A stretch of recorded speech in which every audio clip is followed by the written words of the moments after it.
महाविकास आघाडीचे उमेदवार बळवंत वानखडे यांना निवडून आणण्यासाठी वंचित बहुजन आघाडीचे जिल्हाध्यक्ष प्राध्यापक शैलेश गवई यांनी पक्षाविरोधात बंडखोरी केली आहे।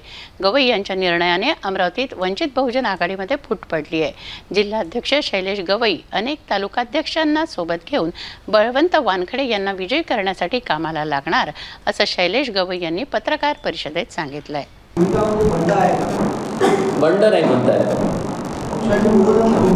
पक्षाच्या विरोधातली भूमिका नाही। मी सध्या वंचित आघाडीमध्ये आहे। मला परवाच्या दिवशी 19 तारखेला जी सभा झाली त्या सभेमध्ये माननीय आनंदरावजी आंबेडकरांचे, त्यांच्या पक्षाचे, महाराष्ट्राचे अध्यक्षाचे, बाकी सगळ्यांचेच फोन आले। मला आनंदरावजी आंबेडकरांबद्दल कोणत्याच प्रकारचा विरोध नाही, कारण त्या माणसाला सगळं काही खोटं सांगून जे काही करणं चालू आहे ते पॉझिटिव्ह आहे। पण भरपूर वेळा प्रयत्न केला त्यांना सांगायचा, पण त्याच्या अवतीभोवती त्यांना गाडीतूनही उतरायच्या वेळेस दुसरे सोबत असतात। म्हणजे बोलायसाठी त्यांना कसं आहे, त्यांना ह्या अमरावती जिल्ह्याची परिस्थिती माहिती नाही, म्हणून हा बंड नाही आहे। हा कसा आहे की संघर्षाशिवाय काही जीवन नाही आहे। माझं एवढंच म्हणणं आहे की आता ही परिस्थिती नाही आहे की आपण वंचितचा तो उमेदवारच नाही आहे, रिपब्लिकन सेनेचे उमेदवार आहे, वंचितचा पाठिंबा आहे। आता वंचितचा पाठिंबा आम्ही प्रयत्न केला वंचितचा पाठिंब्यावर त्यांना पुढे न्यायचा, पण ते वंचितच्या कोणत्याच पद्धतीने चालायला हे लोक तयार नाही आहे। वंचितच्या पदाधिकाऱ्यांना फक्त एक कामाचा मजूर म्हणून ते ठेवतात। त्यांचं सगळं ठरलेलं असते। 14 एप्रिल असो, कोणताही प्रोग्राम असो, म्हणजे अशा खूपशा प्रोग्रामला त्यांनी टाळलं आणि वंचितच्या पदाधिकाऱ्यांच्या प्रोग्रामला ते जाणबुजून टाळतात। म्हणून आमचा रिपब्लिकन सेनेवर हा विषय आहे। त्याच्यामुळे वंचितच्या पदाधिकाऱ्यांनी निर्णय घेतला की येणारी सीट आहे तिला बळकट जर केलं तर काय वाईट आहे।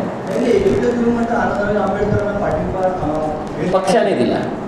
यस, मी पक्षाचा पदाधिकारी आहे आणि हा नाही, मी तुम्हाला ते सांगू इच्छितो की हा दुटप्पीपणा म्हणजे पक्षाचा पदाधिकारी आहे। म्हणून मी पहिलेच म्हटलं की मी समाजातला सुजाण नागरिक म्हणून तुमच्यासोबत बोलत आहे। मला हो, मग मी तुम्हाला तेच सांगू राहिलो ना, जिल्हाध्यक्ष ह्या नीतीनंच बोलून राहिलो की आता पक्षातल्या ह्या महिला हे पॅरेंट बॉडीच्या महासचिव आहे, तो पॅरेंट बॉडीचा महासचिव आहे।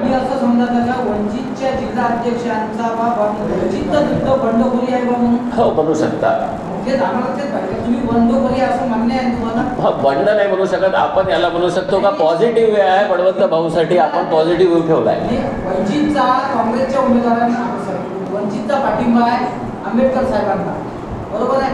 तुम्ही जिल्हाध्यक्ष आहे, तुम्ही म्हणता का आमच्या पक्षाच्या विरोधातली माझी भूमिका आहे। हो आहे, बरोबर आहे ना, तुमची बंडखोरी आहे ना तुमची एक प्रकारची पक्षाच्या विरोधात। हो, म्हटलं चालते तुम्हाला जर वाटत असेल, पण मी पॉझिटिव्हली घेऊन राहिलो की माझ्या भूमिकेमुळे बळवंतरावांसाठी काहीतरी पॉझिटिव्ह होत असेल आणि मताचं ध्रुवीकरण होत नसेल, मी लोकशाहीला बळकट करू शकत असेल, संविधान वाचवायसाठी मी रस्त्यावर उतरू शकत असेल आणि माझी पहिलेपासून ह्या जिल्ह्यात वंचित वाढवण्यात सगळ्यात मोठी भूमिका मी घेतली आहे।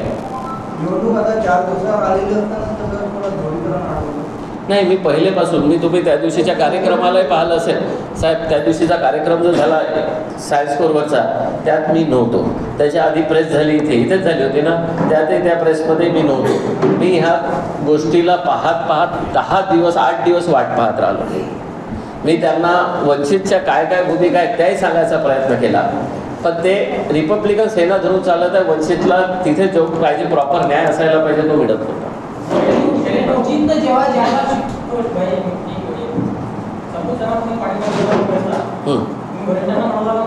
माझं बोलणं झालं, वरिष्ठांनी म्हटलं की आम्हाला कोणते लेखी पाठवू नको। मी सगळ्या भूमिका सांगितलं की आम्हाला कोणता त्रास होत आहे। आता यावर पक्षाने जे काही कार्यवाही करेल ते कार्यवाही फेस करायसाठी शैलेश गवई सक्षम। मी काय म्हटलं, माझी अजूनही कोणत्या पक्षात जायची आणि नाही जायची। आज सगळ्यात मोठा त्रास विषय असा आहे की मी इथे पक्षात जाण्यासाठी प्रेस घेतली नाही आहे। मी प्रेस घेतली आहे लोकशाहीला बळकट करायसाठी, संविधानासाठी। मला जो समाजातून प्रेशर आहे त्या प्रेशरसाठी मला बळवंतरावांना निवडून आणायचा आहे हा भाग नंतरचा, पण मला समाजाला एक न्याय द्यायचा आहे, कारण याच्यानंतर आरक्षण बंद होणार आहे. आणि समाजातील एक उमेदवार ज्याला जर मी ताकदीनं जर पुढे नेऊ शकत असू तर मला तो न्याय द्यायचा नाही. तर उद्या मला समाजातच तोंड दाखवायला जागा नाही तर तुझ्या 10,000 मतामुळे, वंचितच्या 25,000 मतामुळे पण तुमचे उमेदवार पडत आहे. याच्या पुढे कोणताही पक्ष ताकदीनं आमच्या समाजाला तिकीट द्यायच्या वेळेस विचार करेल. हां,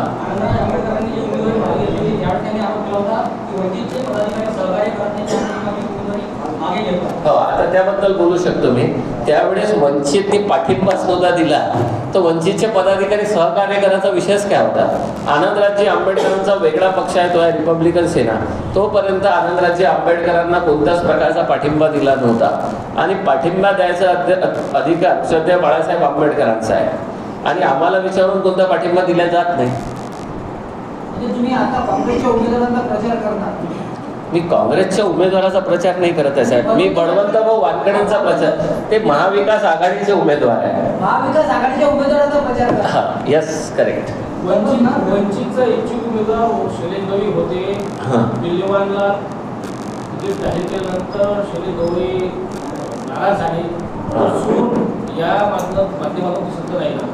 नाही, आता याबद्दल बोलू असं शकतो मी की मी कधीच इच्छुक उमेदवार नव्हतो. मी हां सांगतो माझी गोष्ट.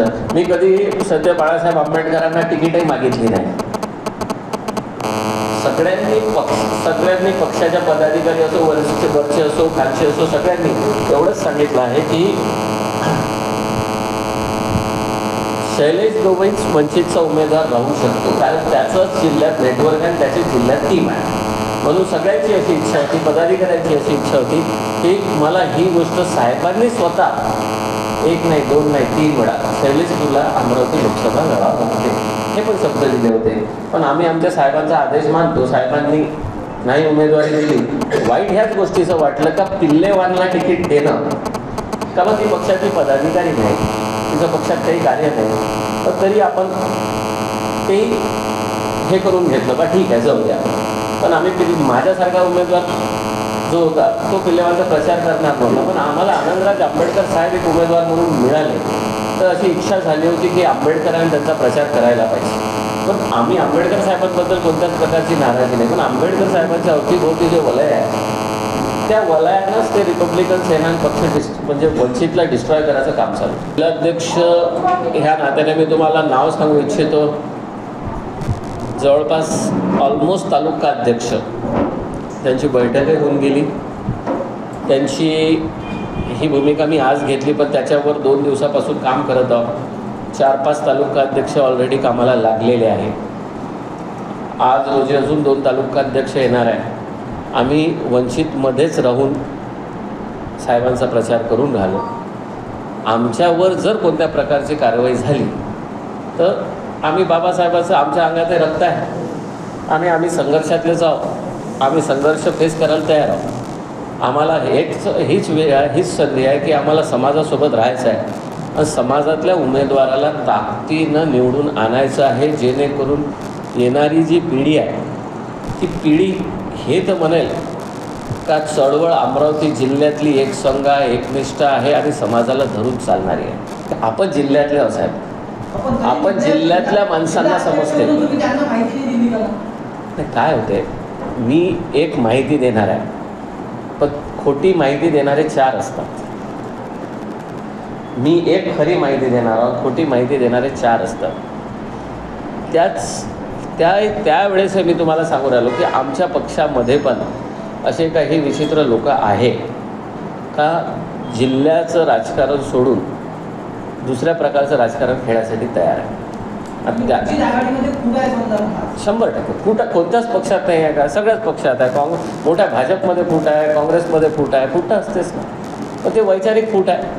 बाळासाहेब म्हणतात मोदी सत्तेत आले तर 2024 नंतर पुन्हा निवडणूक होणार नाहीत. सत्तेत आल्यानंतर घटना बदलली जाईल. जे ऐकणार नाहीत त्यांना तुरुंगात टाकलं जाईल. त्यामुळे मोदी विरोधात मतदान करा. म्हणून असं समजा की हे पाहिल्यानंतर असं वाटतं की मला साहेब आहे माझ्यासोबतच आहे. हे साहेबांची भूमिका मी मांडतो आहे.